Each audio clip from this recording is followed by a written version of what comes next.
hiçbir şey yolunda gitmiyor ya. Hep böyle oluyor. Tam mutlu olacağım, tam başaracağım bir aksilik çıkıyor. Hayat bana bunu neden yapıyor ya? Bunu yapan acaba gerçekten hayat mı yoksa sen mi kendi kendini sabote ediyorsun? Evet, doğru duydunuz. Bazen kendi kendimizin en büyük düşmanı olabiliyoruz ve mutluluk ve başarıya ulaşmamızı kendi ellerimizle bilinç dışı bir şekilde sabote edebiliyoruz. Peki bunu yapıp yapmadığımızı nasıl anlarız? Gelin bu videoda kendi kendini sabote etmenin belirtilerinden 8 tanesini inceleyelim. Kendi kendini sabote etme kavramı ilk kez 1978 yılında Burgess ve Jones tarafından ifade edilmiştir. Çok özet bir tanımla kendi kendini sabote etme, bir bireyin herhangi bir işi ya da görevi yerine getirebilecek kapasitede olmasına rağmen kendisinin yeterliliği konusunda soru işaretleri yaşaması ve sonuçta bu işin olamayacağına dair çeşitli bahaneler bularak kendini haklı çıkarmaya çalışma çabası olarak tanımlanabilir. Bireyler çoğu zaman başarısızlıkla yüzleşmekten kaçmak ve kendi benliklerini koruyabilmek için kendi kendini sabote etme davranışları gösterebilirler. İşin kötü yanı bu davranışlar bir süre sonra kişilik özelliği haline gelir ve fizyolojik ve psikolojik sağlığı olumsuz yönde etkiler. Peki kendi kendimizi sabote ettiğimizi anlamanın yollarına bir bakalım. Birinci belirtimiz gelecekle ilgili olumsuz beklentiler ya da çok olumlu beklentilere sahip olmaktan çekinmek. Ya ben en kötüsünü düşüneyim de sonra yine iyisi olursa bana sürpriz olsun dediğin oluyor mu hiç? Bunu genellikle hayal kırıklığından korunmak için yaparız. Sonra da olumsuz sonuçla karşılaştığımızda ben zaten biliyordum böyle olacağını deriz. Başarısızlık ya da hayal kırıklığı korkusu sebebiyle en kötüsünü beklemek, gelecekle ilgili performansımızın altında hedefler belirlememize yol açar. İşin kötü yanı bu hedefleri belirlesek bile o hedeflere zaten ulaşamayacağımıza içten içe inandığımız için bir süre sonra yola çıksak bile hedefimizle ilgili en ufak bir aksilikte pes ederiz. Ya da o hedefe doğru ilerlerken yolda en yüksek performansımızı göstermeyiz. Victor Room tarafından geliştirilen beklenti kuramına göre sonucun olumsuz olacağına dair inanç hedefe doğru motivasyonu düşürür.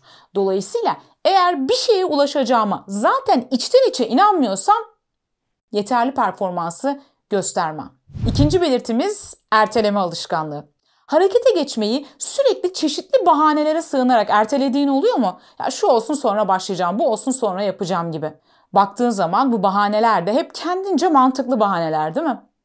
Aslında erteleme alışkanlığının kökeninde çoğu zaman başarısızlığa uğrama ya da hayal kırıklığı korkusu olur. Dolayısıyla eğer sende de erteleme alışkanlığı varsa kendi kendini sabote ediyor olabilirsin. Yani bir takım şeyleri erteleyerek o hedeflere ulaşmayı, hedeflere ulaşmak için harekete geçmeyi erteliyor olabilirsin. Kadere ve şansa çok fazla inanır mısın? Herhangi bir konuda başarılı olduğunda bu senin kendi çabalarınla yaptığın bir şeyken başarısız olduğunda çoğunlukla sebep dışsal faktörler midir? Mesela aslında ben çok iyi yerlere gelirdim ama torpilim yoktu. Ya da çok iyi notlar alabilirdim ama hoca bana taktı diyenlerden misin? Hayatının kontrolünün senden çok dışsal faktörlerin elinde olduğunu düşünmek, böyle bir inanç geliştirmek kendi kendini sabote etmek için yeterlidir. Dışsal faktörler elbette ki hayatta önemlidir. Ancak bu önem ya da bu önemin oranı düşündüğümüz kadar fazla değildir. Hayatın kontrolünün bende değil de başka dışsal faktörlerde olduğuna inanmak benim herhangi bir hedef koyduğumda o hedefe ulaşacağıma dair inancımı da olumsuz yönde etkileyebilir. Çünkü ben ne yaparsam yapayım zaten olmayacaktır. Çünkü ben şanslı bir insan değilimdir. Çünkü benim kaderimde yoktur. Çünkü nokta noktanın elindedir gibi. Dolayısıyla hedefe dair inancımızı olumsuz yönde etkileyen her şey kendi kendimizi sabote etmemize sebebiyet verir. Bu yüzden kendi kendini sabote etmeyi bırakmak için öncelikle kendi hayatının kontrolünün en çok sende olduğunu kabul etmek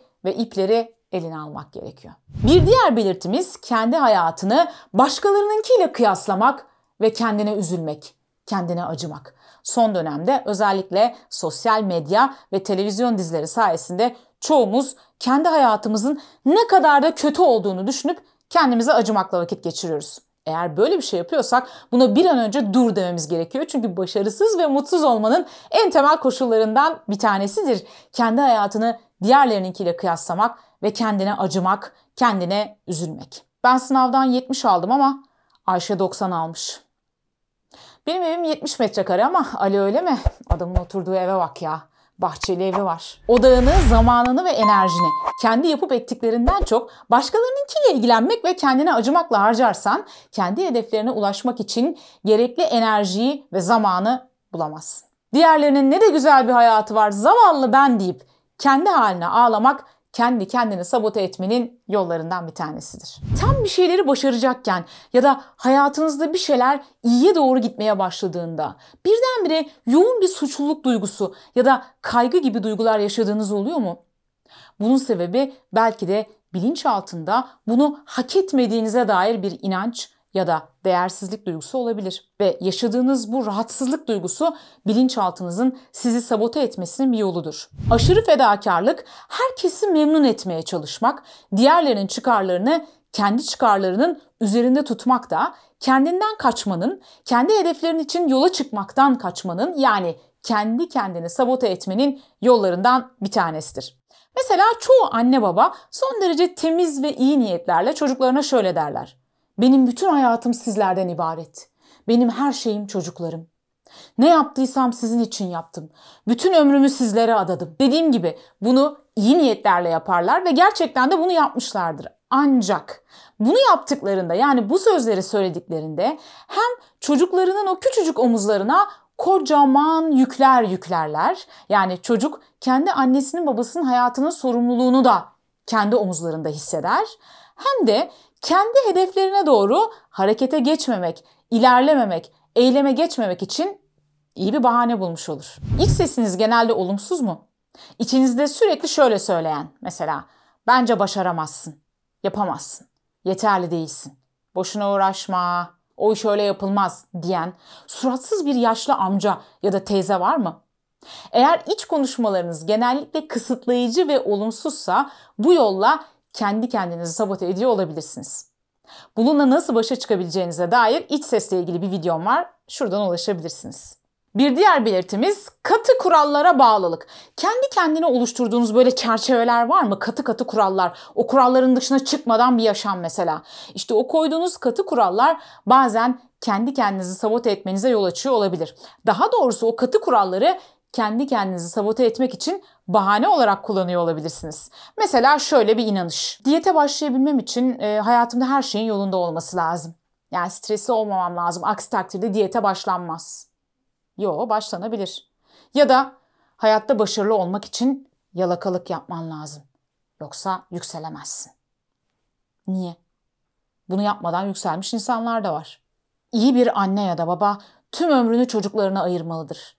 Kendine asla vakit ayırmamalıdır. Bunun yolu budur. Başka türlü yapılmaz gibi bahaneler aslında bizi harekete geçmekten alıkoyar. Ve belki de biz bunu bilinç dışı bir şekilde kendimize bahane olarak kullanıyoruz. Aslında kendi kendimizi sabote etme davranışlarımızın çoğunun altında öz yeterlilik duygumuzun düşük olması yatar. Bu nedenle kendini sabotajdan kurtulabilmek için kişinin öz yeterlilik duygusunu sağlıklı bir seviyeye yükseltmesi gerekir. Öz yeterlilik nedir? Çok kaba bir tabirle herhangi bir şeyi yapabileceğine dair kişinin geliştirmiş olduğu inançtır. İşte bu inancı sağlıklı bir seviyeye doğru çekebilirsem o zaman kendi kendimi sabote etmekten de kurtulabilirim. Peki bunun yolu nedir? Bunun yollarından bir tanesi kişinin bireysel farkındalığını arttırmasıdır. Yani kendi güçlü yönleri, kendi gelişime açık yönleri, kendi kapasitesi, kendi sınırları gibi çok sayıda kendisiyle ilgili bilgiyi objektif olarak gözlemleyebilme yeteneğine sahip olmasıdır. Eğer bireysel farkındalığınızı arttırmak istiyorsanız, kendinizi daha yakından tanımak istiyorsanız, kendini geliştirme dersleri başlıklı oynatma listeme bir göz atmanızı öneririm. Kişisel gelişim ve psikoloji konuları eğer ilginizi çekiyorsa kanalımıza abone olmanızı öneririm. Her hafta 2 tane yeni videoyu sizlerle paylaşıyoruz. Bu kanalın daha da büyümesi, yolculuğuna devam edebilmesi için alta yorum yaparak, videoyu beğenerek ve sosyal medya hesaplarınızda videolarımızı paylaşarak destek vermenizi rica ediyorum. Herkese iyi günler dileklerimle. Hoşça kalın.